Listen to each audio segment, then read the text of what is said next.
бізде екі тамыр бар. Біріншісі жүрек қан тамыр, екіншісі лимфа тамыр.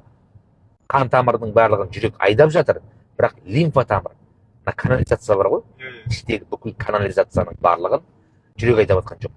Оны тек екі аяқ қимыл қозғалыс қана айдайды екен.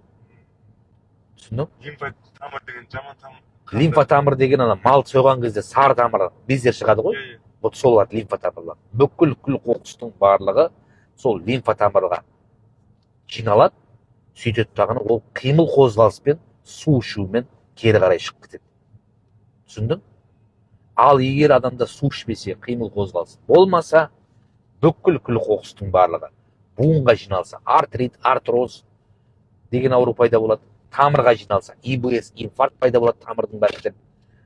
Сосын мынау өтке жиналса, өтте тас, бүйрекке жиналса, бүйректе тас, көзге жиналса, катаракта, ішекке жиналса, запор, ары қарай аутоиммунды ауру пайда болады. Жүрмесе аққан айналып келіп, қай жерге келіп тоқтап жиналып қалса, сол жердің қай жерінде айтады ғой, қай жерінде сен әлсіз, сол жерге барып жинала береді екен мұсының барлығы. Сөйтеді дағыны ит дейді, хронический гастрит, гайморит, не дейді, пиелонефрит, в общем, иттің бәрін жинап ала берсе болды. Сондағысы су ішпеу, қимыл қозғалыс жасамау. Болды. Элементарный нәрсе екен.